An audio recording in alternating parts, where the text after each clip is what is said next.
한미 간 25% 상호 관세 부과 시한이 얼마 남지 않은 가운데 오는 31일 정부가 미국과의 최종 협상에 나섭니다. 조금 전 워싱턴 DC로 향한 구윤철 경제부총리는 국익을 중심에 두고 한미가 상생할 수 있는 협상안을 마련하겠다고 밝혔는데요. 취재기자 연결해서 자세히 알아보겠습니다. 정보윤 기자. 네, 정보윤입니다. 구윤철 경제부총리가 출국을 했네요. 네, 구윤철 경제부총리는 현지 시간 31일 미국 워싱턴 DC에서 스콧 베선트 미 재무장관과 면담을 앞두고 있는데요. 조금 전 출국길에 오른 구 부총리는 국익을 중심으로 한미 간 상생할 수 있는 협상안이 마련되도록 최선의 노력을 다하겠다고 말했습니다. 이어 한국의 상황을 잘 설명하고 조선업을 비롯해 중장기적으로 협력할 수 있는 분야도 잘 협의하겠다고 덧붙였습니다. 이번 회담은 25% 상호관세 부과를 하루 앞두고 양국 통상 논의를 최종 담판하는 자리인데요.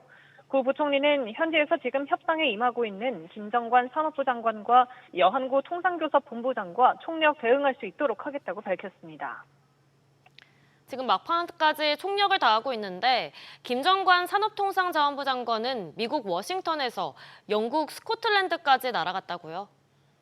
네, 앞서 김정관 산업부 장관과 여한구 통상교섭본부장은 하워드 러트닉 장관의 워싱턴 DC 집무실에 이어 뉴욕 자택까지 찾았었는데요. 두 번의 협상에도 성과가 없자 추가 협상 기회를 잡기 위해 도널드 트럼프 미국 대통령을 수행 중인 러트닉 장관을 쫓아 스코틀랜드를 찾은 겁니다. 김 장관은 미국의 조선업 재건을 위한 수십조 원 규모의 마스가 프로젝트를 제안한 것으로 전해졌는데요. 대규모 조선업 협력 방안을 통해 미국 측의 관세 인하를 설득하고 있으며 미국도 이에 관심을 보이고 있는 것으로 알려졌습니다.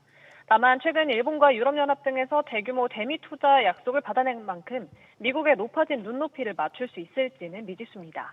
SBS 비즈 정보윤입니다.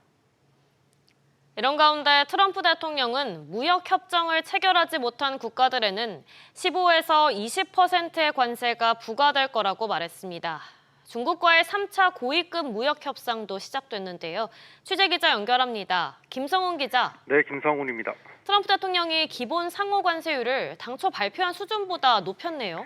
네, 그렇습니다. 트럼프 대통령은 아직 미국과 무역 합의에 이르지 못한 대다수 국가들은 관세율이 15에서 20% 사이일 것이라고 말했습니다. 그러면서 주요국을 제외한 약 200개국이 대상이라고 설명했습니다. 당초 4월 상호관세 발표 때만 하더라도 트럼프 대통령은 최저관세 성격의 기본관세는 10%라고 말했는데 하한선이 높아진 겁니다. 현재까지 협상 타결 소식이 전해진 6개국 가운데 10% 관세는 영국뿐입니다. 또 미국과 중국 간의 3차 협상은 어떻게 진행이 되고 있나요? 네, 스웨덴 스톡홀름에서 이틀간의 일정으로 시작된 미중 고위급 무역 협상은 첫날 약 5시간 만에 마무리됐습니다. 로이터 통신은 양측이 일단 다음 달 12일 종료되는 관세 휴전 조치를 3개월 연장하는 것을 목표로 두고 있다고 전했습니다. 트럼프 대통령은 중국을 향해 시장을 개방하면 좋겠다고 말하기도 했는데요. 그러면서 일본의 쌀 시장 개방도 언급했는데 특히 대두와 옥수수 등 미국산 농산물 수입 확대를 압박한 것으로 보입니다. 러시아에 대한 새로운 압박 카드도 꺼내들었는데요. 우크라이나와 평화협상을 매듭짓지 않으면 앞으로 10일 또는 12일 안에 100%의 관세를 부과하겠다고 경고했습니다. 트럼프 대통령은 앞서 지난 14일 러시아의 휴전을 촉구하면서 50일간의 제재 유예 시한을 뒀는데 이를 대폭 단축한 겁니다. 미국은 중국에도 러시아와의 교역을 중단하라고 압박할 것으로 보입니다. SBS 비즈 김성훈입니다. 육아휴직을 쓰면서 아빠 보너스제를 적용받은 맞벌이 부부에 대한 지원 한도가 확대됩니다. 육아휴직 급여를 최대 720만 원 더 받을 수 있게 되는데요. 취재기자 연결합니다. 정광윤 기자. 네, 정광윤입니다. 구체적으로 어떻게 바뀌는 건가요? 지난 2022년 말까지 한시적으로 운용됐던 아빠 보너스제 육아휴직자에 대한 지원 금액이 올해 대폭 인상된 일반 육아휴직 급여와 같은 수준으로 올라갑니다.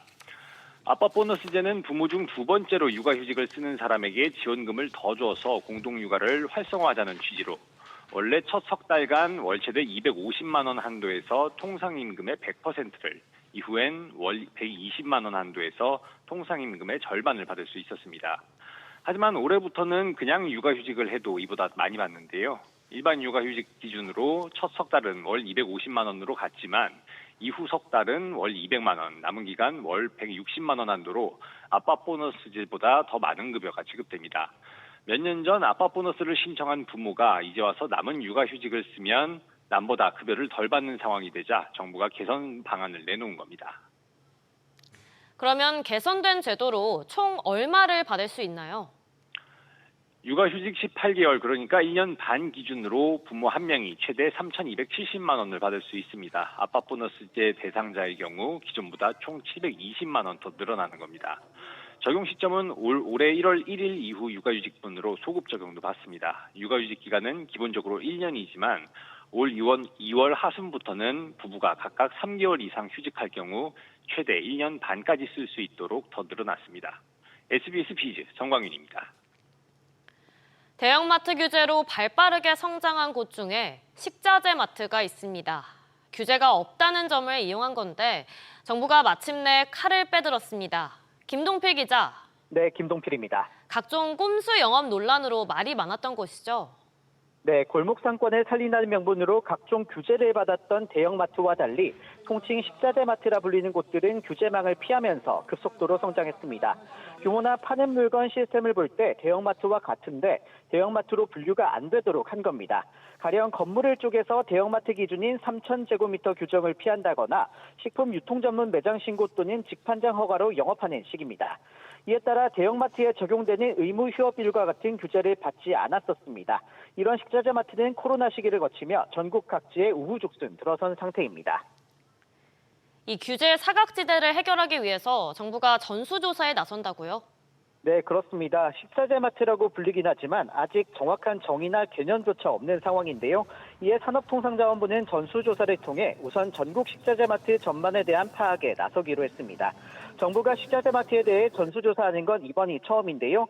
개념과 특성을 비롯해 입지나 규모, 유통구조와 운영 실태, 주변 상권에 미치는 영향까지 두루 조사할 계획입니다. 산업부는 조사 결과를 토대로 향후 규제 등 정책을 마련한다는 구상입니다. 식자재 마트와 관련해선 정치권에서 법안을 발의하는 등 관심인 상태라 조만간 규제안이 나올 것으로 보입니다. SBS 비즈 김동필입니다. 오랫동안 가게 하나를 지켜온 자영업자들이 임대료 걱정 없이 영업을 이어갈 수 있도록 정부가 점포 매입을 돕는 방안을 검토하고 있습니다. 장기 및 저리 정책 대출을 통한 지원을 검토 중인 것으로 파악됐는데요. 정동진 기자의 단독 보도입니다.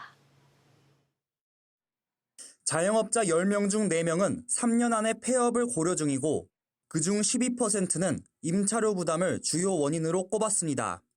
소상공인연합회가 임대료 지원 정책의 필요성을 강조하는 배경입니다.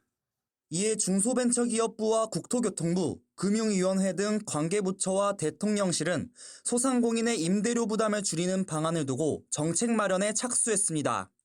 복수의 정부 관계자에 따르면 현재 정부는 자영업자가 임대 상가를 낮은 부담에 매입할 수 있도록 돕는 정책금융 지원을 검토하고 있습니다. 지난 2021년 KB국민은행과 배달의 민족이 선보인 첫 내각의 마련대출과 유사합니다. 다만 정부는 시중은행보다 금리가 낮은 장기저리의 정책대출을 제공하는 것을 검토하고 있습니다. 단 임대업자가 상가를 팔 의향이 있고 소상공인이 오랫동안 해당 점포를 안정적으로 운영해왔을 때에만 가능하다는 조건이 붙을 것으로 보입니다.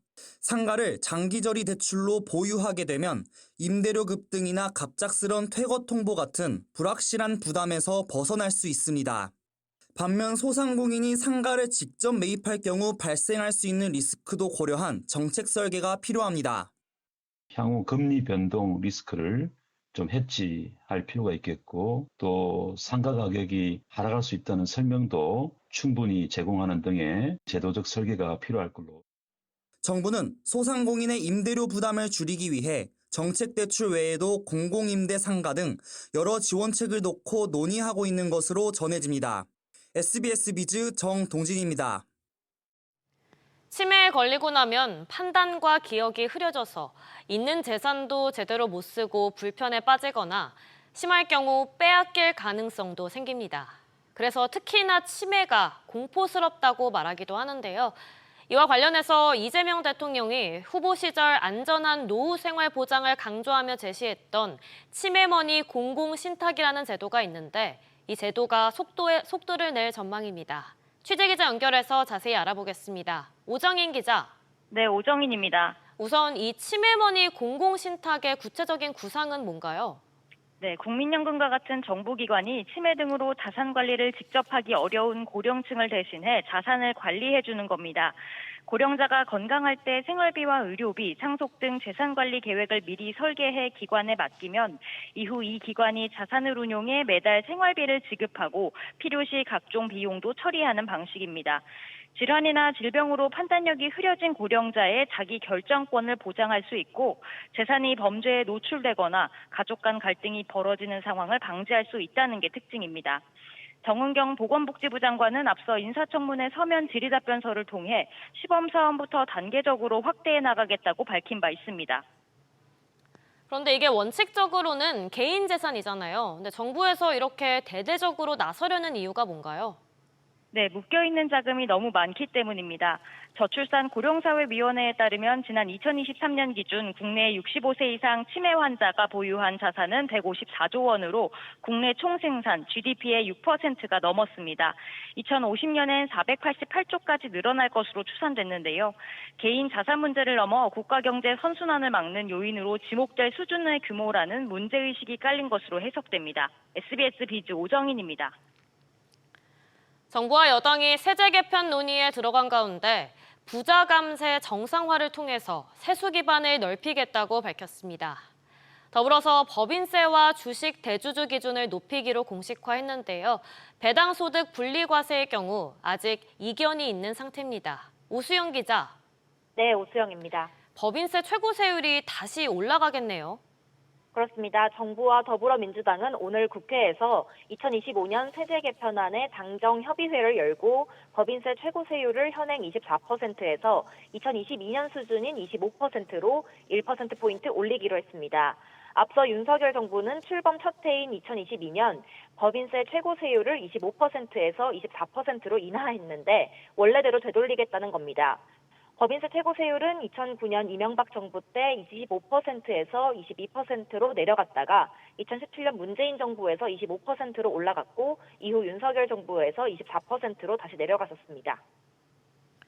역시 윤석열 정부에서 대폭 완화됐던 대주주 기준도 되돌리겠다는 거죠? 맞습니다. 대주주 기준을 현행 50억 원에서 10억 원으로 되돌리는 방안이 추진됩니다. 현재는 상장 주식을 종목당 50억 원 이상 보유한 대주주만 주식 양도세를 내는데 앞으로는 10억 원 이상 보유자도 세금을 내도록 강화하겠다는 겁니다. 당정은 법인세율 인상과 대주주 기준 강화를 윤석열 정부가 추진한 부자 감세의 정상화 조치라면서 이를 통해 무너진 세수 기반을 다시 세우겠다는 입장입니다. 다만 배당소득에 대한 세금 부담을 낮추는 배당소득 분리과세의 경우 정부는 배당소득 분리과세로 배당을 촉진하고 주식시장을 활성화하겠다는 입장이지만 여당 일각에선 거액 자산가들에게 감액 효과가 집중되면서 부자 감세로 이어질 거란 우려가 나오고 있습니다. 국회 기획재정위원회 여당 간사인 정태우 의원은 배당소득 분리과세에 대해선 배당 활성화에 큰 효과가 없다거나 2천만 원 이하 배당소득에도 혜택이 있어야 하는 게 아니냐는 등 의견이 있었다고 전했습니다. SBS 비즈 오수영입니다. 이처럼 세제 개편에 이어 이재명 정부 출범 이후 노동법안 처리에도 속도가 붙고 있습니다. 노란봉투법이 어제 여당 주도로 국회 환경노동위원회 전체 회의를 통과했는데요. 또 여당은 더 강력해진 상법 개정안도 법사소위에서 단독 처리했습니다. 하나씩 짚어보겠습니다. 최지수 기자. 네, 최지수입니다. 먼저 노란봉투법은 윤석열 전 대통령이 거부권을 행사했던 쟁점 법안인데 지금 다시 급물살을 타고 있죠. 네, 그렇습니다. 어제 환노위를 통과한 노란봉투법은 노동자들의 각종 권리를 획기적으로 보장하는 게 골자입니다. 노동자의 파업으로 손해가 발생해도 기업이 손해배상을 청구하지 못하게 하는 내용을 담고 있습니다. 또 하청 노동자도 원청을 상대로 직접 교섭이 가능해집니다. 기업들 입장에선 파업 손실을 감수해야 하고 원청이 하청 근로자 문제까지 책임져야 해 경영 리스크가 커질 수밖에 없습니다. 따라서 재계와 노동계의 입장이 첨예하게 심하게 갈리는 법안인데요. 노란 봉투법을 신속하게 처리하라는 이재명 대통령 주문에 따라 여당이 입법에 속도를 내고 있습니다. 여당은 다음 달 4일 본회의 통과를 추진하겠다는 계획입니다. 이에 재계의 입장을 대변하는 경제 8단체는 참담한 심정을 금할 수 없다고 입장을 발표했습니다. 경제 8단체는 파업 만능주의를 조장하는 등 심각한 부작용이 우려된다며 법안 재검토를 요청했습니다. 또 재계가 우려를 표하는 또 다른 법안인 2차 상법 개정안도 법사 소위를 통과했다고요? 네, 이달 초 일명 3% 룰을 포함한 상법 개정안이 본회의 문턱을 넘었는데요. 어제 민주당은 더 강력한 내용을 담은 개정안을 단독 처리했습니다. 개정안은 자산 2조 원 이상의 상장 회사에 집중투표제를 의무화함으로써 소수주주의 의사결정권이 강화되는 내용을 담고 있습니다. 또 대주주의 영향력을 줄이기 위해 감사위원 분리선출을 확대합니다. 민주당은 코스피 5천 달성이라는 이 대통령의 강력한 의지에 따라 주가 부양 차원에서 상법 개정을 추진하고 있습니다.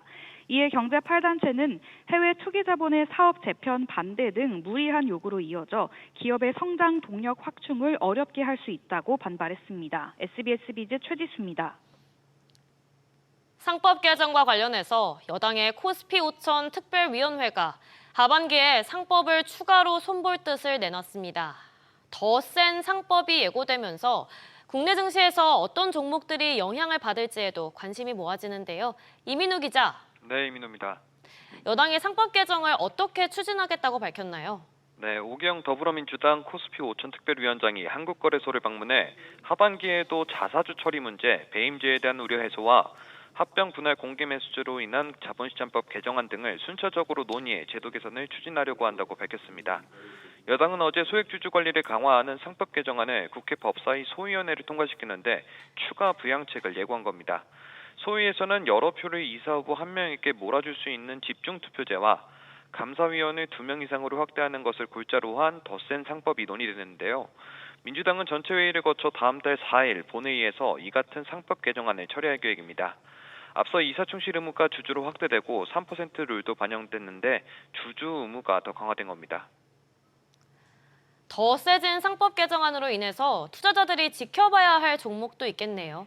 네, 증권가에서는 이 같은 내용의 상법 개정안이 본회의를 통과한다면 한국앤컴퍼니, 한진칼, LS, 한미사이언스 등이 경영권 분쟁을 겪을 수 있다고 보고 있습니다. 또 오너가 부유한 내부 거래 비중이 높은 기업이 주주 충실 의무의 영향권에 들어올 거라 보고 있습니다. 특히 삼성 SDS, 현대오토에버, LG CNS 등의 주가 변동성이 높을 것이라 봤습니다. 아울러 계열 분리를 추진하는 지주사에 미치는 영향도 있는데요. 제조, 금융, 유통의 계열 분리가 점쳐지는 하나 지주사에서는 소액주주들의 반발이 향후 예상됩니다. SBS 비즈 이민우입니다. 이재명 대통령이 오늘 오전 주재한 국무회의에서 최근 포스코 ENC가 시공한 현장에서 또다시 노동자 사망 사고가 발생한 것에 대해 질타했습니다. 미필적 고의에 의한 살인이란 표현까지 쓸 만큼 강하게 질타했는데요. 대통령실 연결해서 자세한 소식 알아보겠습니다. 우영준 기자. 네, 대통령실입니다. 먼저 이재명 대통령이 질타한 배경은 뭔가요? 네, 포스코 ENC가 시공하는 현장에서 네 번째 노동자 사망 사고가 발생했기 때문입니다. 어제 포스코 ENC가 시공하는 고속국도 건설공사 현장에 60대 노동자가 천공기에 끼어 사망한 사건이 있었습니다. 이에 이재명 대통령은 포스코 ENC 산업재해 사망 사고를 직접 언급하며 미필적 고의에 의한 살인이 아니냐고 강하게 질타했습니다. 구체적으로 원청 하청 관계를 언급하며 4-5번씩 하청이 되면서 원도국 금액의 절반 정도로 실제 공사가 이루어지니까 안전시설이나 안전조치를 할 수 없다며 법으로 금지된 건데 방치되고 있지 않냐고 되물었습니다. 그러면서 포스코 ENC 같은 데서 1년에 5번씩 산재 사고가 나는 것도 관련이 있지 않을까 싶다. 한번 가봐야 되지 않을까 싶은 생각이 든다고 말했습니다. 고용노동부는 포스코 ENC 본사를 비롯한 시공 중인 전국 모든 현장에 대해 산업안전보건감독을 조속히 착수할 방침입니다. 또 최근 방문한 SPC에 대해서도 언급이 있었다고요? 네, 그렇습니다. 최근 직접 방문했던 SPC가 8시간 초과 근무제를 폐지하기로 한 데 대해서 이 대통령은 늦었지만 다행이라며 SPC는 말했으니 꼭 지키길 바란다고 말했습니다. 이 대통령은 SPC는 이전에도 1,000억 원을 들여서 동일 사고가 발생하지 않게 조치하겠다고 했는데 과연 했는지 제가 확인해보라고 했다며 이번엔 신속하게 꼭 지켜주길 바란다고 재차 당부했습니다. 마지막으로 이 대통령은 사람은 기계가 아니다. 노동자도 사람이라며 후진적 산업재해를 영구적으로 추방해야 한다고 강조했습니다. 그러면서 어느 한 부처만 노력해서 될 일이 아니다라며 올해가 산재 사망의 근절 원년이 되면 좋겠다고 강조했습니다. SBS 비주 우영준입니다. 최근 SK텔레콤 해킹 사태 이후 이동통신사들의 대규모 보안 투자가 잇따르고 있습니다. 앞서 SK텔레콤은 정보 보호에 향후 5년간 7천억 원, KT는 1조 원 투자 계획을 밝힌 데 이어 이동통신업계 3위인 LG유플러스도 7천억 원 투자 계획을 밝혔는데요. 자세한 소식은 취재기자 연결해서 알아보겠습니다. 안지혜 기자. 네, 안지혜입니다. 이동통신사 3사 간의 보안 대전이 뜨겁네요. 그렇습니다. LG유플러스는 오늘 오전 용산 사옥에서 보안 간담회를 열고 앞으로 5년간 7천억 원의 투자를 단행할 계획이라고 밝혔습니다. LG유플러스는 이미 지난 2023년 1월 고객 정보 유출 사태를 계기로 정보 보안에 선제적인 투자를 진행을 해왔는데요. 이미 올해 투자 규모는 지난해보다 30% 이상 증가한 1,200억 원 수준이고 정보 보호 인력 투자도 90% 가까이 늘렸습니다. 여기에 더해서 앞으로 5년간 매년 최소 1,200에서 1,500억 원을 제로 트러스트, 그러니까 모든 접근을 신뢰하지 않고 항상 검증하는 보안 모델을 구축하는 등 정보 보호에 투자한다는 계획입니다. 송관희 LG유플러스 정보보안센터장은 보안하면 제일 먼저 떠오르는 통신사, 또 보안 트렌드를 주도하는 통신사가 되겠다면서 고객이 스미싱과 보이스피싱을 덜 받을 수 있도록 체감되는 통신사가 되는 게 목표라고 밝혔습니다. 실제로 보이스피싱 예방과 관련해서는 어떤 노력을 하고 있나요? 네, LG유플러스는 국내 통신사 중 유일하게 범죄 조직이 운영하는 악성 앱 서버를 직접 추적하고 있는데요. 오늘 간담회에서는 실제 스마트폰 단말기가 악성 앱을 통해 장악되는 과정을 시연하기도 했습니다. LG유플러스는 인생사기 범죄에 대응하기 위한 민관협동 정보보안 협의체 구성도 오늘 제안했습니다. 개별통신사가 과학기술정보통신부와 방송통신위원회, 개인정보보호위원회, 경찰청 등 유관기관과 각각 협업하는 것은 한계가 있는 만큼 모든 통신사와 단말기 제조사, 금융사 등 유관기관이 모두 모여서 연합전선을 구축을 해야 한다는 취지입니다. SBS 비즈 안지혜입니다.